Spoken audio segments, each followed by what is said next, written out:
The story begins in a mysterious and dangerous red zone where bodies are falling like flies. Amidst this chaos, a young boy is searching for someone named Asaka. While navigating through the numerous dead bodies, he comes across a woman holding Asaka hostage at gunpoint.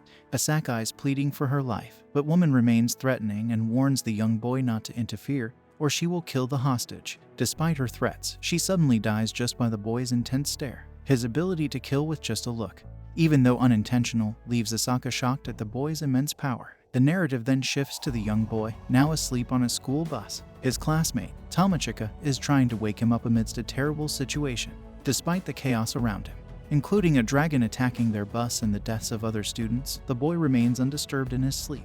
Tomochika realizes she needs the boy's help to survive. She wakes him up and he distracts the dragon, but it becomes angrier and threatens them with its fiery breath. Just when the situation seems dire, the dragon is suddenly killed, thanks to the boy's unique and deadly ability. His name is Yogiri, and he possesses a power called instant death magic. After the dragon's death, Tomochika is in shock and wants to understand what happened.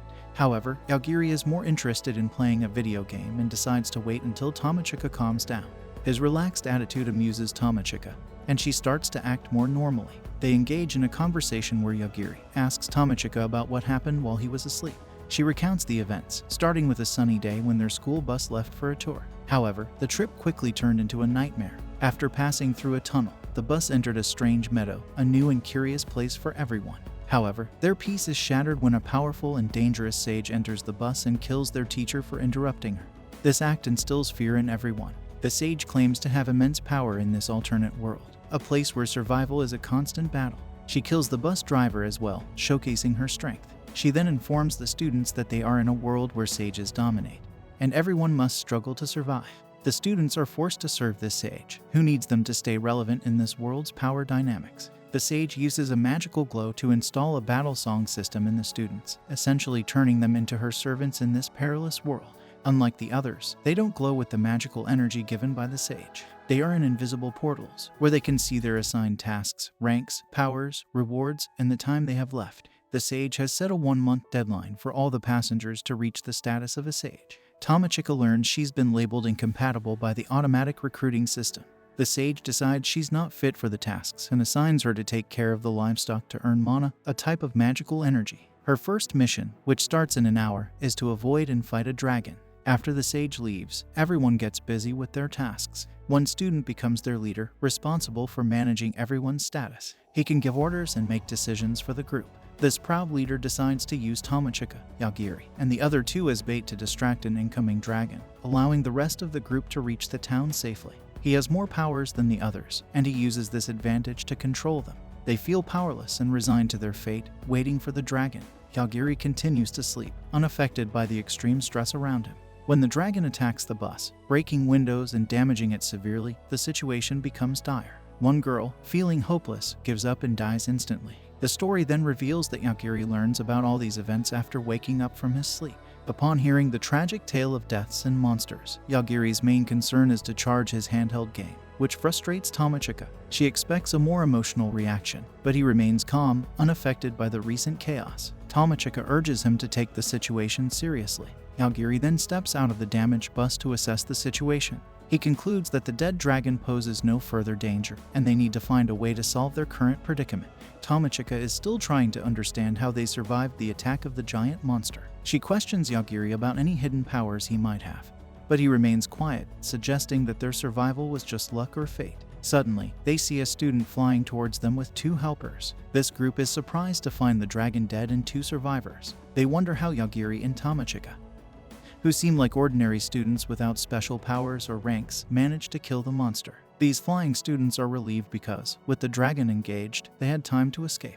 They don't care about others, only their own survival. Yogiri feels like attacking these selfish students, but Tomochika, still kind-hearted, stops him.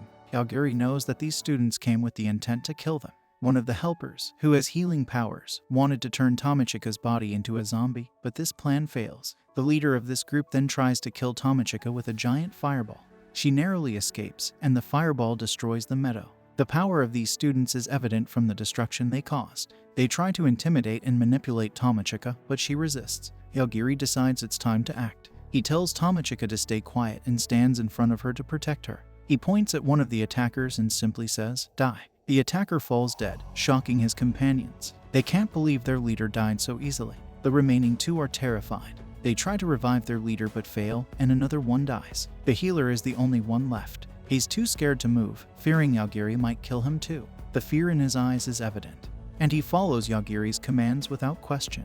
Yogiri considers explaining his powers, but decides to let the healer check if his partners are really dead. He wants the healer to have no doubts about his abilities. The healer tries to use his powers to revive his fallen comrades, believing his magic can heal any wound.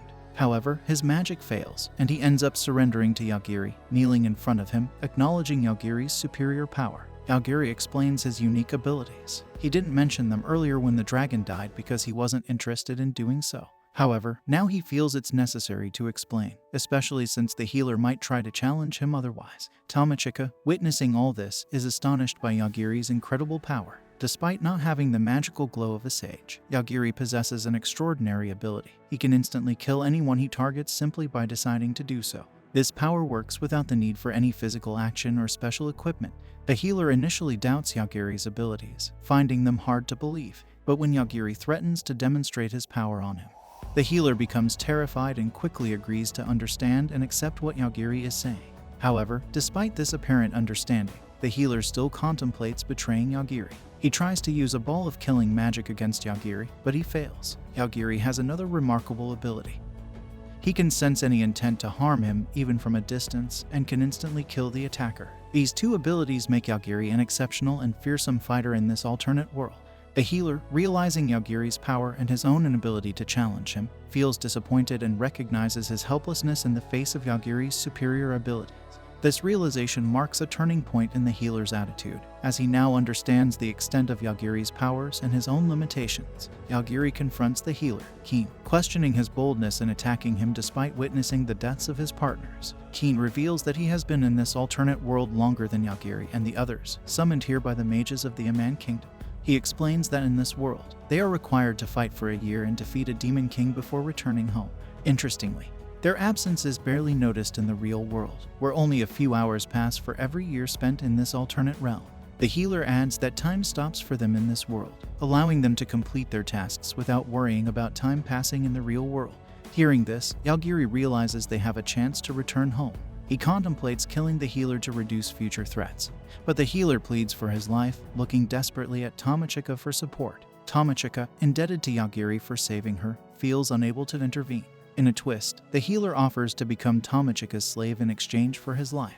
However, Tamachika suggests enslaving Yogiri instead, believing he deserves it more. A magical belt, designed to enslave the first person it sees, recognizes Tamachika as its master. Tamachika, not wanting to enslave anyone, transfers the belt's control to Yogiri. The healer, fearing Yogiri's powers, resists but is unable to stop the process. Yogiri becomes the master and decides to let the healer live out of generosity. However, wanting to distance himself from the healer, he sends him to a forest filled with dangerous beasts.